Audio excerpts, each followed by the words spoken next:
E se eu te perguntasse quantas vezes te fizeram mal que te entristeceu muito? Talvez você teria vários exemplos para contar. E se eu te perguntasse quantas vezes você fez mal a alguém? Talvez você relutasse um pouco, pensaria mais, até porque, pô, você é bravo. E poderia, ou não, citar algumas vezes. Mas se você perguntasse pra Deus quantas vezes eu pequei, por exemplo, talvez a resposta dele se surpreenda, mas eu posso dizer aqui pelo meu pai que ele não lembra. Ele não lembra de nenhuma vez que eu cometi um pecado. Esse vídeo é sobre perdoar. E antes de falar sobre perdoar, eu vou te falar como é ser perdoado. Obviamente o foco é sempre Jesus, então é como ser perdoado por Deus. Isaías 43:25 vai nos dizer: Sou eu mesmo, aquele que apaga tuas transgressões por amor de mim e que não se lembra mais de teus erros e pecados. A minha versão diz que ele apaga as transgressões. Algumas versões vão dizer que perdoa. Pra quem pergunta, eu já percebi, eu leio na King James, pô, muito boa, eu recomendo. E o perdão, entenda a diferença de desculpa e de perdão. Perdão é assumir aquilo que você fez e pedir perdão por isso, não fazer mais. Desculpa é você falar que a culpa daquilo não é sua, você quer tirar a sua culpa daquilo. Então o perdão de Deus acontece quando você reconhece que fez errado e Deus vai lá e esquece, ele apaga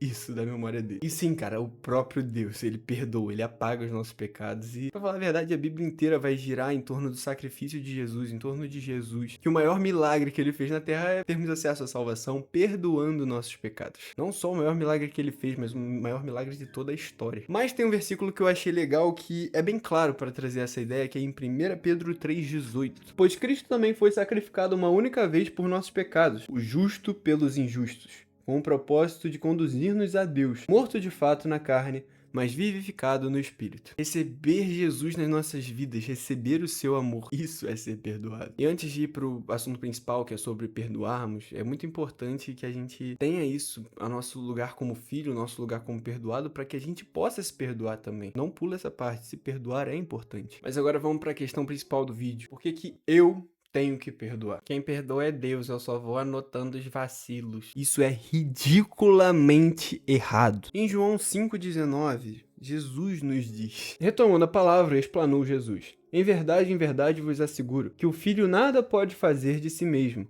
mas somente pode fazer o que vê o pai fazer, pois o que este fizer, o filho semelhantemente o faz. O filho só é filho se ele faz o que o pai faz. E o que isso tem a ver é que se o pai te perdoou e agora te traz como filho, você tem que fazer o que o pai faz. Ou seja, perdoar passa de uma recomendação e vira uma obrigação como filhos de Deus. Marcos 11:25 e 26 vai nos dizer: mas quando estiverdes orando, se tiverdes algum ressentimento contra alguma pessoa, perdoai-a, para que igualmente o vosso Pai Celestial vos perdoe as vossas ofensas. Entretanto, se não perdoardes, vosso Pai que está nos céus também não vos perdoará os vossos pecados. Então é realmente uma questão de, tipo, a gente tem que fazer para acontecer com nós também, sabe? Porque aqueles que vão habitar o céu são os filhos de Deus, e o filho que não faz o que o pai faz não é um filho legítimo. E cara, isso é muito lindo, porque aquilo que Deus tem de mais precioso, ele compartilha com nós, que é o amor. E perdoar é amar. Amar não é só perdoar, mas perdoar é amar. E o único amor e o único perdão que servem, do resto não importa, é o amor e o perdão do tipo de Deus. Sim, o perdão que você conhece é completamente diferente do perdão do tipo de Deus. E eu vou te explicar sobre agora. Lembra que no começo eu falei sobre Isaías e que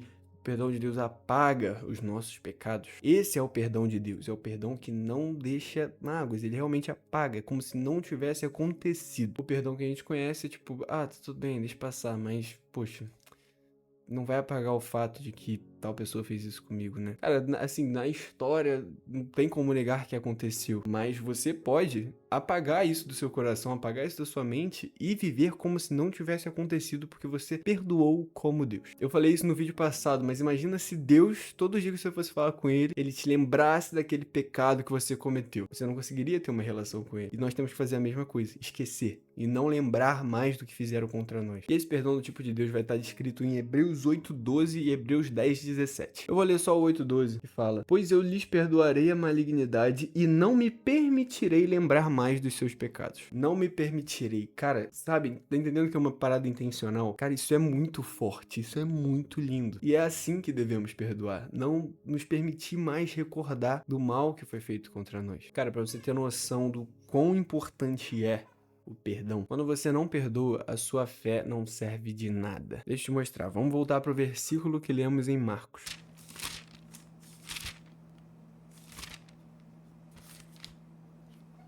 Da última vez a gente leu o versículo 25 e 26, dessa vez vamos ler do 22 ao 26. Observou-lhe Jesus: tende fé em Deus, e com toda certeza eu vos asseguro que se qualquer pessoa ordenar a esse monte, levanta-te e lança-te no mar, e não houver dúvida em seu coração, mas crê que se realizará o que pede, assim lhe será feito. Portanto vos afirmo, tudo quanto em oração pedirdes, tendes fé que já o recebeste, e assim vos sucederá. Mas, quando estiveres orando, se tiverdes algum ressentimento contra alguma pessoa, perdoai-a, para que igualmente o vosso Pai Celestial vos perdoe as vossas ofensas. Entretanto, se não perdoardes, o vosso Pai que está nos céus também não vos perdoará os vossos pecados. Perceba que primeiro ele fala da fé e depois ele mete um mais quando estiverdes orando, perdoe. Esse mais, ele tá ligando a fé com o perdão. Não são coisas distintas, ele tá ligando. Tanto que tem algumas versões, não é mais, é e. E quando estiverdes orando, quando vocês estiverem orando sobre a sua fé, quando vocês estiverem orando, perdoe. Porque se tem uma mágoa te cutucando ainda, o perdão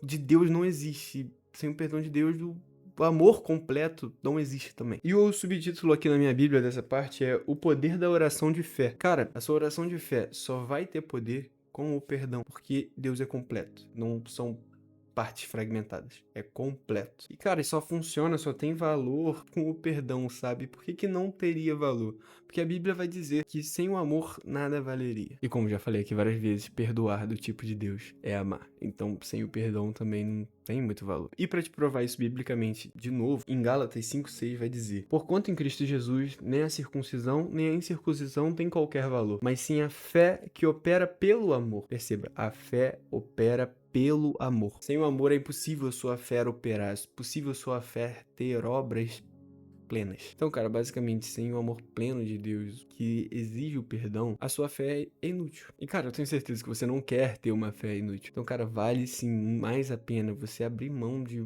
uma questão que te incomoda para ser parecido com Jesus. Não tem nada que seja melhor do que isso. Não tem nada mais glorioso, mais...